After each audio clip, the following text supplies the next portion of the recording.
यूसुफ ने कहा, देखो आयशा, मांगना सिर्फ अल्लाह से चाहिए। मैंने कभी नूर जहां से कुछ नहीं मांगा। वह खुद ही मेरी मदद कर रही है और मुझे इसकी भी जरूरत नहीं थी। मैं अपनी मेहनत से ही खुश था। आयशा ने कहा, लेकिन यूसुफ ने उसे रोकते हुए कहा, सुनो आयशा, हमारे नबी सल्लल्लाहु अलैहि वसल्लम ने सिखाया है कि हमें अपनी जरूरत के मुताबिक ही मांगना चाहिए और हमारी सारी जरूरतें पूरी हो रही हैं।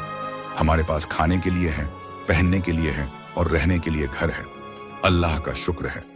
उसने आगे कहा, और देखो हमारे कितने दोस्त हैं जिनकी 2 वक्त की रोटी भी पूरी नहीं होती। कुछ दिन पहले हमारी भी ऐसी ही हालत थी।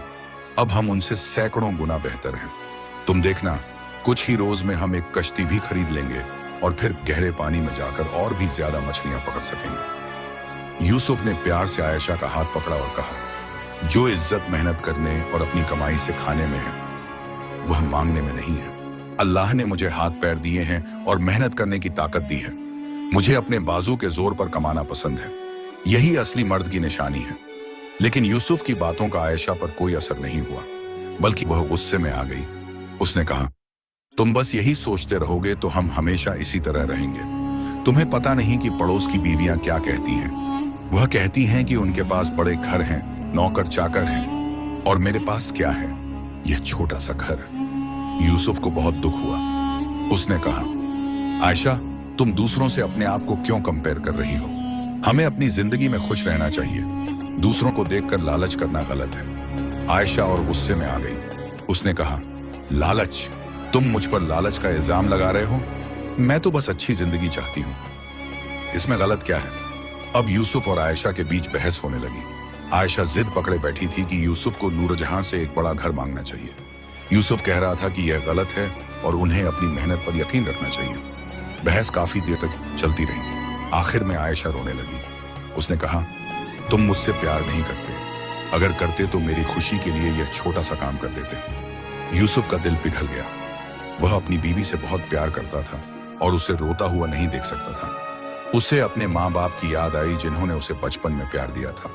उसे अपने चचा इब्राहिम और चची फातिमा की याद आई जिन्होंने उसे पाला था।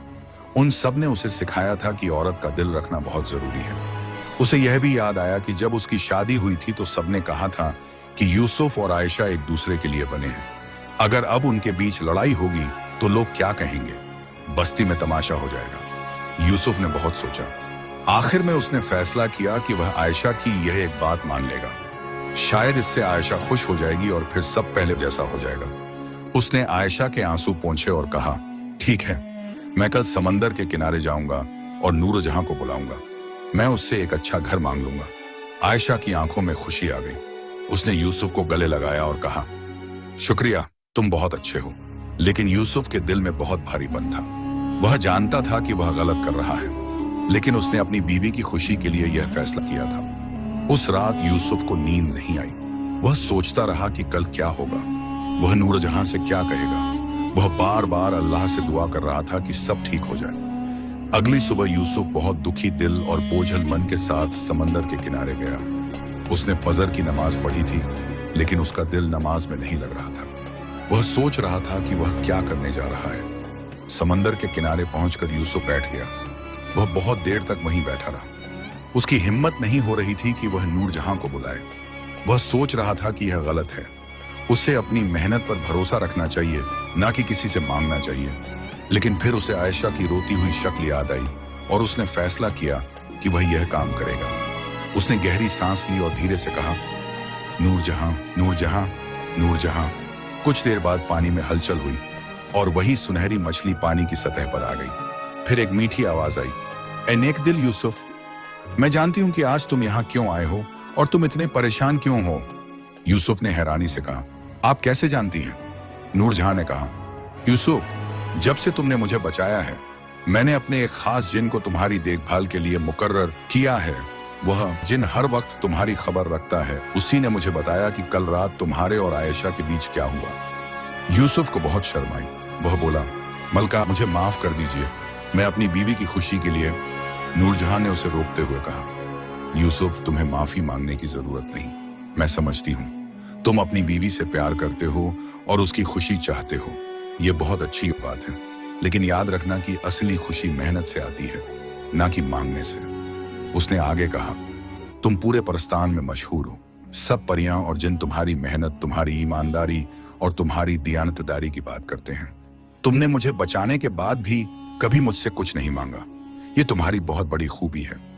यूसुफ ने कहा, शुक्रिया मलका। नूरजहां ने कहा, अब तुम अपने घर वापस जाओ।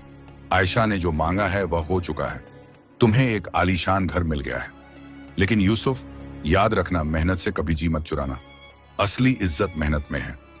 यूसुफ ने कहा, शुक्रिया मलका, मैं याद रखूंगा और मैं अब भी मेहनत करूंगा। नूरजहां ने कहा, मुझे तुम पर पूरा यकीन है, अब जाओ। इतना कहकर नूरजहां पानी में गायब हो गई। यूसुफ उठा और बोझल कदमों के साथ अपनी बस्ती की तरफ चल पड़ा। उसका दिल बहुत भारी था। वह सोच रहा था कि क्या उसने सही किया। जब यूसुफ अपनी बस्ती के करीब पहुंचा तो उसने देखा कि बस्ती के बीचों बीच एक बहुत बड़ा और खूबसूरत घर बना हुआ है। नहीं, घर नहीं, यह तो एक छोटा महल था। इसकी दीवारें सफेद संगमरमर की थीं, जो सूरज की रोशनी में चमक रही थी। छत पर सुनहरे रंग की नक्काशी की गई थी। सामने एक बड़ा दरवाजा था जिस पर खूबसूरत डिजाइन बने हुए थे। बस्ती के लोग इस नए घर को देखने के लिए इकट्ठा हो गए थे। सब हैरान थे कि यह घर रातों रात कैसे बन गया। कुछ लोग कह रहे थे कि यह कोई जादू है, कुछ कह रहे थे कि शायद कोई अमीर आदमी यहाँ आया है। यूसुफ ने जब यह देखा तो उसका दिल और भी भारी हो गया। वह इस महल में नहीं जाना चाहता था। वह अपने छोटे पुराने घर में जाना चाहता था, जहां उसने और आयशा ने इतनी खुशियां देखी थी। उस छोटे घर में जो सुकून था, वह इस बड़े महल में नहीं हो सकता। वह अपने पुराने घर की तरफ कदम बढ़ाने लगा, लेकिन तभी एक आदमी ने उसे रोका। यह आदमी बहुत